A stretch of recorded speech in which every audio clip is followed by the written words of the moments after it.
Hey there, I'm Nathan Ballantyne, the man in overalls. Today we're going to make a plan for a cool season raised bed food garden. The value of making a plan is that it helps you grow the most food in the least space possible.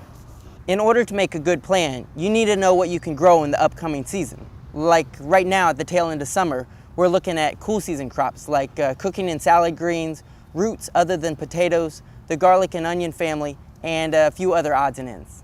Additionally, you need to know how much space different plants need, how tall they grow, and how long those fruits and veggies take to mature.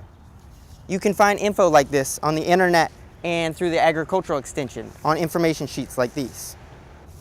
Let me give you a couple of examples. Collard plants, for instance, they take 1 square foot of space per plant.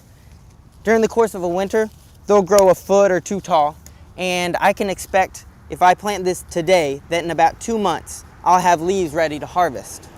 If I were to plant it from a seed instead of a start, it would take about 6 weeks longer. Lettuce, on the other hand, only requires about 6 inches by 6 inches of space. So you can fit 4 of them in this square foot. So I could plant one right here, right there, and right there. Lettuce only grows 6 to 8 inches tall, and from a seed it takes about 8 weeks to reach a harvestable size. If I was planting from a start like this, it only takes about 4 weeks. Okay, let's make a plan.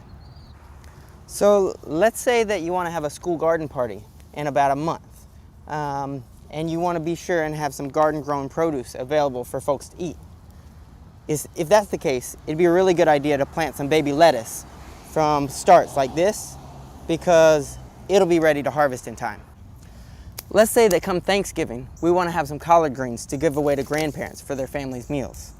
If we plant starts like this, they'll also be ready in time because it takes about 2 months, and Thanksgiving is just about that long away.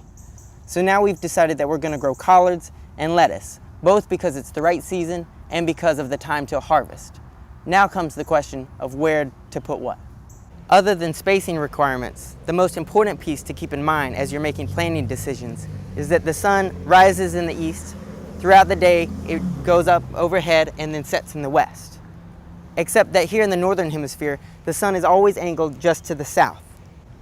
Actually, in the cooler months, that tilt is pretty extreme, which means since the light's coming from the south, it's going to cast a shadow to the north. That means that we should plant our short things like lettuce south of our tall things like collards. That way we avoid one crop from shading out the other. So here's our collard lettuce garden plan. Collard plants up in the north, 4 lettuce starts per square down in the south. Voila. There are other crops, but the principles remain. Know your seasonal fruits and vegetables, their space requirements, their heights, and their times to harvest, and you can make a great plant. It's all about growing good food and eating well. So what are you growing, and what's on your plate?